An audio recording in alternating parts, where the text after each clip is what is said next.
Assalamualaikum warahmatullahi wabarakatuh. Anak-anak sekalian, mari kita lanjutkan pembelajaran kita.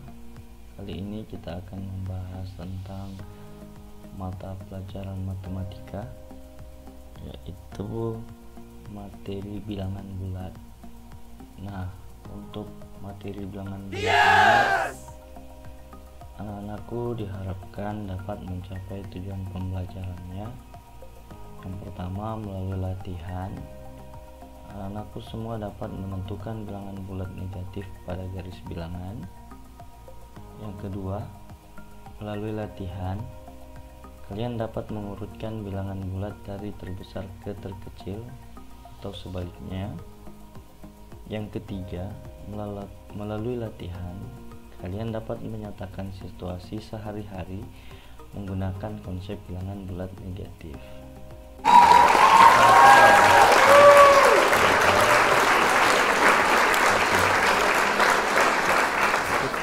Bilangan bulat, pengertiannya adalah bilangan bulat itu merupakan bilangan yang utuh, dalam artian bukan berupa pecahan. Bilangan bulat ini terdiri dari 3 bagian, yaitu bilangan bulat positif, 0, dan bilangan bulat negatif. Bilangan bulat negatif dipandang sebagai lawan dari bilangan bulat positif. Demikian juga sebaliknya. Sebagai contoh, 6 adalah lawan dari negatif 6, atau lawan dari negatif 15 adalah 15. Demikian juga untuk bilangan-bilangan lainnya. Anggota bilangan bulat negatif merupakan perluasan dari bilangan cacah. Kalian masih ingat kan? Bilangan cacah itu dimulai dari dimulai dari 0, 1, 2, 3, dan seterusnya. Bagaimana bilangan bulat jika digambarkan dalam bentuk garis bilangan? Coba kita perhatikan. Di sini, ini adalah garis bilangan. Jadi, ini adalah sebuah bilangan-bilangan. Nah, bilangan 0 ada di tengah-tengah di sini. Setelah 0, tentu 1, 2, 3, 4, 5, 6, 7, dan seterusnya. Bilangan bulat yang lebih kecil dari 0 itu disimbolkan dengan negatif. Setelah 0, lebih kecil dari 0, sebelum 0 ya, itu negatif 1, kemudian negatif 2, negatif 3, negatif 4, negatif 5, negatif 6, dan seterusnya. Oke, semoga kalian sudah paham. Mari kita lihat rangkumannya. Silahkan dibaca, kita lompat ke latihannya. Baik, coba kita perhatikan garis bilangan ini. Garis bilangan positif itu merupakan bilangan asli, ya, 1, 2, 3, 4, 5, 6, 7, 8, 9, 10, dan seterusnya. Itu adalah bilangan asli atau bilangan positif. Nah, tapi bilangan bulat masuk 0 yang termasuk bilangan cacah dan bilangan negatif. Itulah gambaran dari bilangan bulat, ya. Bilangan bulat positif, 0, dan bilangan bulat negatif. Oke, seperti dijelaskan sebelumnya bahwa di bilangan bulat terdapat suatu bilangan memiliki lawan, ya. Contoh 1 lawannya negatif 1, negatif 2 lawannya positif 2, negatif 3 lawannya positif 3, 4 lawannya negatif 4, 5 lawannya negatif 5, dan seterusnya. Uniknya, ketika lawan dari bilangan bulat itu dijumlahkan, maka hasilnya adalah 0, ya. 1 ditambah negatif 1 sama dengan 0. Negatif 2 ditambah dengan 2 sama dengan 0, dan seterusnya. Baik anak-anak, kita akan belajar bagaimana membaca bilangan bulat.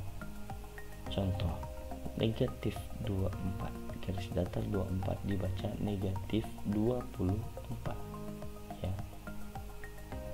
Bagaimana? Apakah anak-anakku semua bisa membaca bilangan bulat ini? Coba sebutkan ini bacanya bagaimana. Ya, sangat mudah ya, 8. Kalau ini gimana anak-anak? Oke, negatif 5.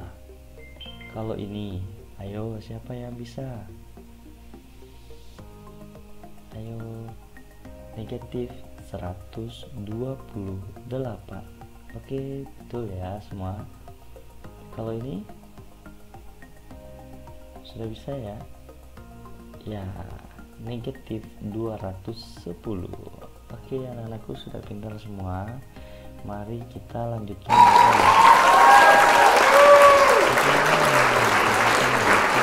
bulat. Nah, ini perlu kalian pahami lebih teliti. Perhatikan garis bilangan ini ya. 0, 1, 2, 3, 4, 5. Bagaimana dia semakin ke kanan, nilainya semakin kecil atau semakin besar? Semakin besar ya. Bagaimana kalau dia ke kiri? 5, 4, 3, 2, 1. Dia ke kiri, nilainya semakin besar atau semakin kecil? Betul, dia semakin kecil. Coba kalau kita libatkan bilangan bulat negatif, sama, semakin dia ke kiri semakin kecil, semakin dia ke kanan semakin besar. Maka tentu negatif 10 yang ada di sebelah sini ya, semakin ke kiri berarti dia lebih kecil dari negatif 5.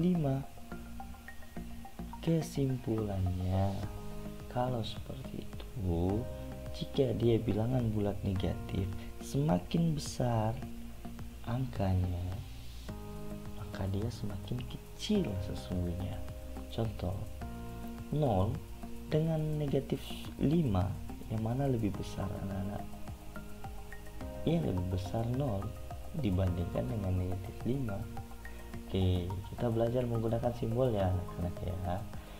Masih ingat ya, simbol ini dibaca lebih besar dari, kalau ini dibaca lebih kecil dari, kalau ini dibaca sama dengan. Oke anak-anak semua, kita coba melanjutkan latihan atau kegiatan berikutnya. Contoh, ada sebuah masalah ya. Selama bulan Januari, suhu tertinggi di kota Berlin di negara Jerman yaitu 2 derajat Celcius di atas titik beku. Titik beku ya. Titik bekunya itu 0, di atas 2 derajat di atas titik beku atau 2 derajat di atas 0. Oke. Dan suhu terendah karena di sana sangat dingin tentunya dan banyak salju, 3 derajat Celcius di bawah titik beku, di bawah 0 ya. Pertanyaannya, bilangan apakah yang digunakan untuk kondisi cuaca seperti di kota Berlin? Cukupkah bilangan asli atau bilangan caca untuk menyatakan kondisi suhu tersebut? Bagaimana jawabannya? Oke, kita memerlukan bilangan bulat. Kenapa? Karena ada bilangan yang menyatakan dia di bawah 0 ya. Suhu terendah di bawah titik beku 0, di bawah 0 tidak bisa menggunakan bilangan asli ataupun bilangan caca. Maka kita menggunakan bilangan negatif. Nah, kalau dia di atas 0 berarti dia positif 2 atau ditulis 2 saja. Sedangkan kalau dia di bawah 0, 3 derajat di bawah 0, kita menuliskan negatif 3 derajat Celcius. Baik, seperti itu. Nah, anak-anakku semua, setelah memahami penjelasan dari Bapak, Silahkan dilanjutkan dengan mengerjakan tes formatifnya yang ini sampai nomor 5. Semoga berhasil. Bapak berharap kalian bisa mendapatkan hasil yang lebih maksimal lagi dengan memperhatikan penjelasan dari Bapak. Semoga bermanfaat. Terus semangat, terus menjaga kesehatan. Semoga sehat selalu dan kita bisa berjumpa di kesempatan selanjutnya. Terima kasih. Assalamualaikum warahmatullahi wabarakatuh.